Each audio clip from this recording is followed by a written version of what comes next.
नमस्कार दोस्तों, स्वागत है आप सभी का एक बार फिर से। दोस्तों, अगर आप अपनी लाइफ में कुछ नया सीखना चाहते हैं तो चैनल को सब्सक्राइब जरूर करिएगा। दोस्तों, माता के कई रूप है और माँ का हर रूप ही भक्तों को सुख समृद्धि और शक्ति देने वाला है। अपने भक्त के एक छोटे से प्रयास से ही माँ तुरंत प्रसन्न होकर उसकी झोली खुशियों से भर देती है। वहीं उसकी छोटी सी भूल भी कई बार उन्हें नाराज कर जाती है। अर्थात जितनी जल्दी माँ प्रसन्न होती है उतनी ही जल्दी रुष्ट भी हो जाती है। अतः हम सभी को निरंतर प्रयास करना चाहिए कि माँ को सदैव प्रसन्न रखें। दोस्तों, हम तो ये अच्छी तरह से जानते हैं कि नवरात्रि में हमें ऐसे क्या क्या काम करने चाहिए जिससे माँ हम पर प्रसन्न हो जाए और हम पर कृपा करके हमें मनचाहा फल प्रदान करें, जो हम करते ही हैं। पर क्या हम ये जानते हैं कि हमारी किन गलतियों से माँ नाराज हो सकती है और हमें उनके क्रोध का सामना करना पड़ सकता है? तो आज के हमारे इस वीडियो में हम बड़े ही सटीक, आसान और सरल शब्दों में आपको बताने जा रहे हैं कि नवरात्र में वो क्या काम है जो हमें बिल्कुल भी नहीं करने चाहिए। तो दोस्तों, इस वीडियो को अंत तक जरूर देखें और देखिए कि अनजाने में पहले कभी आपसे ये गलतियां तो नहीं हो रही थी और कहीं इन्हीं गलतियों की वजह से आप माँ की कृपा से वंचित हो रहे थे और सारे जतन करके भी माँ आप पर खुश नहीं हो रही थी। तो चलिए जल्दी से शुरू करते हैं आज का हमारा ये वीडियो, ताकि आप भी इन गलतियों को करने से बचें और माँ की कृपा के पात्र बने। लेकिन दोस्तों, उससे पहले आपसे रिक्वेस्ट करते हैं कि वीडियो को लाइक जरूर करिएगा, दोस्तों को शेयर कर दीजिएगा और अगर आपने अभी तक चैनल को सब्सक्राइब नहीं किया है तो चैनल को सब्सक्राइब करके बेल आइकन जरूर दबाइएगा।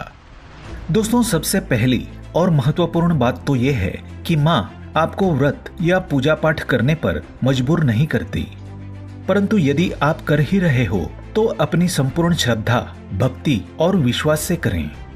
माँ की आराधना करते समय मन में किसी भी प्रकार की शंका या दुर्भावना बिल्कुल भी ना करें, क्योंकि जिस मन में शंका या दुर्भावना होती है वो मन शांत नहीं हो सकता और अशांत मन से पूजा पाठ करने में कोई भी तुक नहीं है। मन में माँ के प्रति हमेशा सम्मान की भावना रखें। दूसरी बात, नवरात्रि में किसी भी प्रकार के अपशब्दों का प्रयोग अथवा गाली गलौज, झूठ, चुगली, बुराई इत्यादि बुरी बातों को मुंह से निकालने से बचना चाहिए, क्योंकि जिस मुख से हम माता का पवित्र नाम स्मरण, मंत्र जाप और आरती इत्यादि करते हैं, उस मुख से निकलने वाले शब्द भी पवित्र होने चाहिए। तीसरी बात, नवरात्रि में हर तरह के मांस और तामसी आहार तथा शराब और तंबाकू आदि का सेवन कतई नहीं करना चाहिए, क्योंकि इससे मनुष्य का अपने मन और मस्तिष्क पर नियंत्रण नहीं होता है। तामसी आहार शरीर में उष्णता का निर्माण करता है, जिसका प्रभाव सीधा हमारे हृदय पर पड़ता है, और शराब, तंबाकू इत्यादि के क्या दुष्प्रभाव हमारे शरीर पर होते हैं, इनसे हम भलीभांति परिचित है।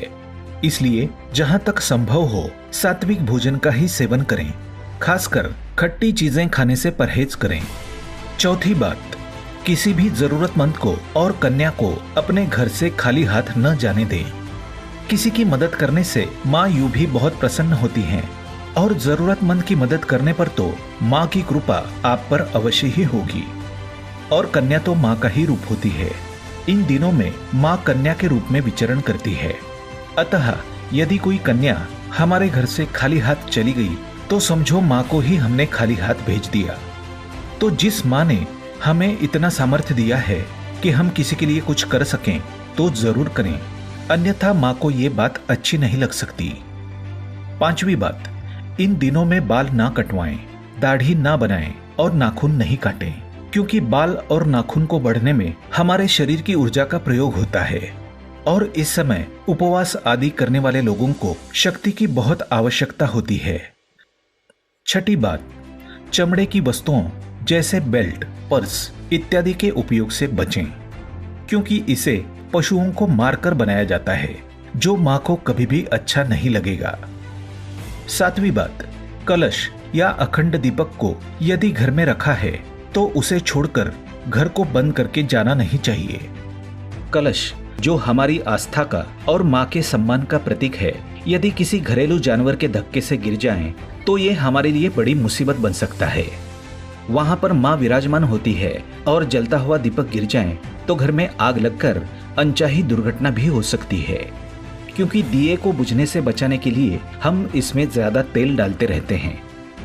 8वीं बात, माता का नाम स्मरण, पाठ, मंत्र जाप आदि पूरी श्रद्धा, भक्ति और नियम के साथ करें और अत्यावश्यक ना हो तो बीच में ना उठें और ना ही किसी से बात करें, इससे आपका ध्यान भटकेगा। 9वीं बात, दिन में ना सोएं, क्योंकि श्री विष्णु पुराण के अनुसार नवरात्रि के समय दिन में सोना वर्जित है। इसके पीछे की रोचक कथा हम किसी और वीडियो में सुनेंगे।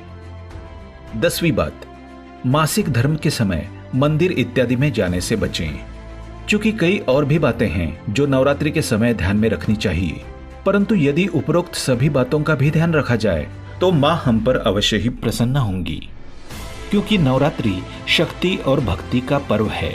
हम आपसे एक निवेदन करना चाहेंगे।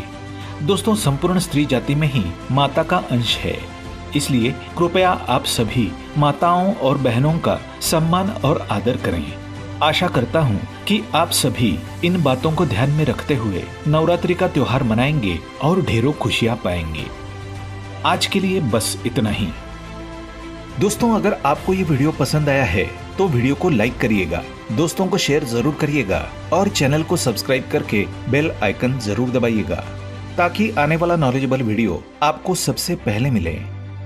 दोस्तों, मिलते हैं अगले वीडियो में, तब तक के लिए goodbye and thanks for watching my video.